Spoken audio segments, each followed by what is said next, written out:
Buenas noches, queridos estudiantes de mecánica racional y física.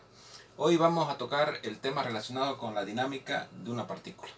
Vamos a repasar las 3 leyes de Newton y ver cómo estas leyes se ocupan en la dinámica.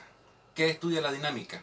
La dinámica estudia el movimiento de los cuerpos y la causa que los genera. Acordémonos que la cinemática estudia el movimiento de los cuerpos.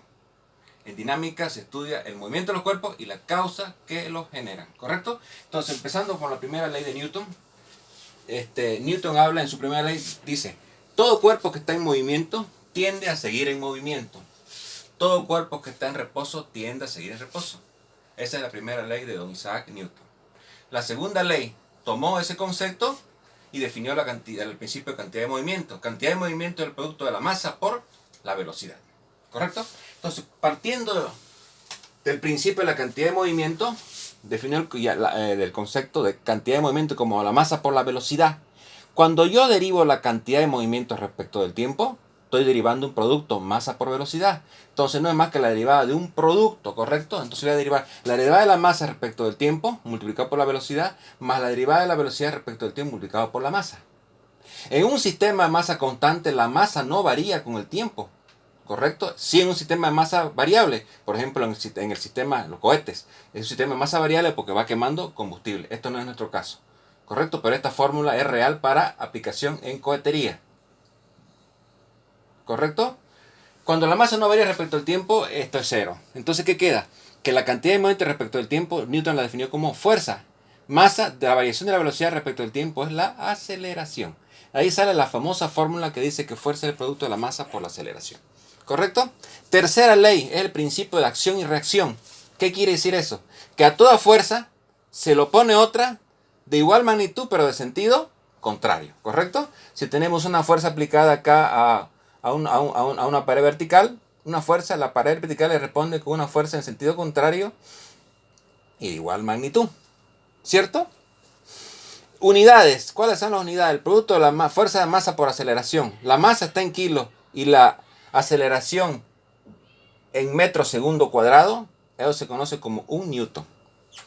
Cuando la fuerza está en, cuando el peso, la masa está en gramos y la aceleración en centímetros segundo cuadrado, eso se llama una dina. ¿Qué quiere decir? La dina es una unidad más chica respecto al newton. ¿Correcto? ¿Ok? Entonces nos vamos ahora a ver rozamiento. ¿Cuál es el rozamiento? El rozamiento es la fuerza que está contraria al movimiento. Tiende a parar un movimiento. Si no hubiera rozamiento, los cuerpos seguirían moviéndose constantemente, ¿correcto? Pero en la vida real existe el rozamiento. Por ejemplo, tengo una masa, estoy aplicando una fuerza por una velocidad diferente de cero. La superficie le va a ofrecer un rozamiento en sentido contrario, que es un movimiento de rozamiento, una fuerza de rozamiento cinético, ¿correcto?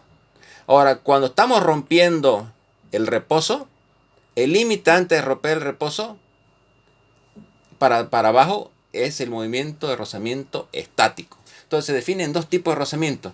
El coeficiente de rozamiento cinético, que es cuando el cuerpo está en movimiento, y el coeficiente de rozamiento estático, cuando el cuerpo está en equilibrio estático. Para romper ese coeficiente de rozamiento necesitamos aplicar una fuerza superior que cuando el cuerpo está en movimiento. ¿Correcto? Por ejemplo, si tenemos acá un plano inclinado, que vamos a hacer bajar una masa, está bajando una masa por el plano. Esta masa tiene un peso, masa por gravedad, perpendicular al plano inferior, ¿cierto? Esta fuerza tiene dos componentes, una componente en el eje X, en el eje Y, esto vamos a decir como el eje Y y este el eje X. Este ángulo de aquí, teta, es igual a este de acá, entonces este va a ser masa, gravedad, coseno. Y la fuerza que hace que el cuerpo se mueva va a ser masa, gravedad, seno. Vamos a sumar fuerza en el eje de la X. Vamos a suponer que este es el eje X, este es el eje Y. Vamos a definirlo, no suponer. ¿Correcto? Entonces, la fuerza que hace que este cuerpo se deslice sobre el plano inclinado va a ser esta fuerza de acá, mg seno teta. ¿Correcto? Y va a haber una fuerza que se lo impida, que es la fuerza de fricción. Fuerza de fricción más. Entonces, el cuerpo entra en movimiento, entonces va a ser masa por aceleración. ¿Cierto? Pero por otro lado, la fuerza de fricción se define como el coeficiente de rozamiento cinético o estático multiplicado por la normal. Y vamos a ver que la normal no es más que el peso. ¿Ok?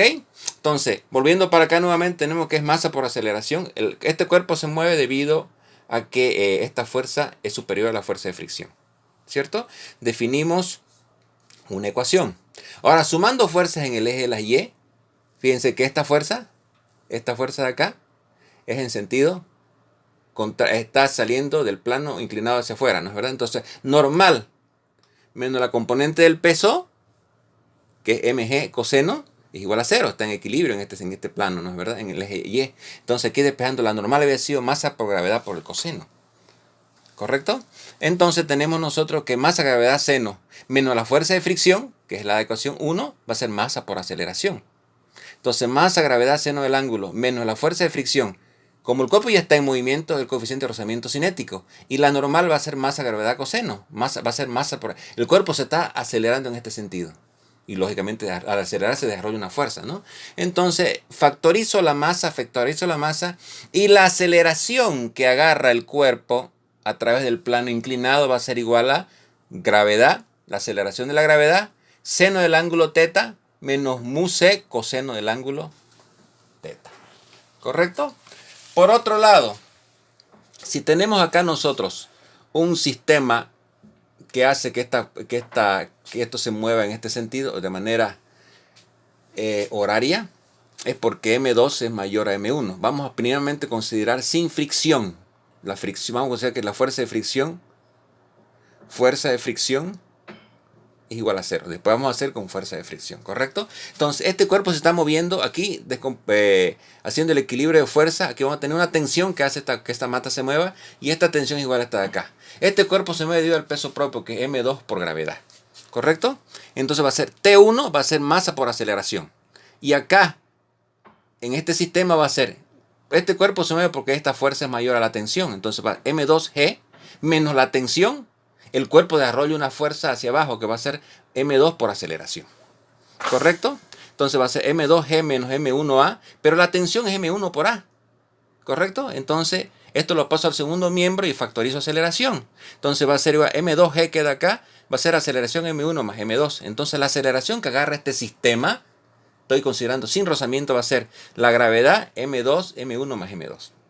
Y la tensión que se genera en la cuerda, T va a ser M1 por A. M1 y la aceleración que lo acabo de calcular. Entonces M1 va a ser G menos M multiplicado por M2, M1 más M2. ¿Correcto? Con eso hemos demostrado cómo se comporta un cuerpo bajo el efecto de la acción de las fuerzas. El mismo ejercicio ahorita lo vamos a repetir considerando lo real, la fricción. Si el cuerpo está en movimiento, es porque hay un coeficiente de rozamiento cinético. Antes de que entre en movimiento, el coeficiente de rozamiento es el coeficiente de rozamiento estático. ¿Correcto? Entonces, en una segunda pizarra vamos a explicar el concepto ya haciendo el análisis considerando la fuerza de fricción. ¿Está claro, no? Muchísimas gracias, queridos estudiantes, por su atención.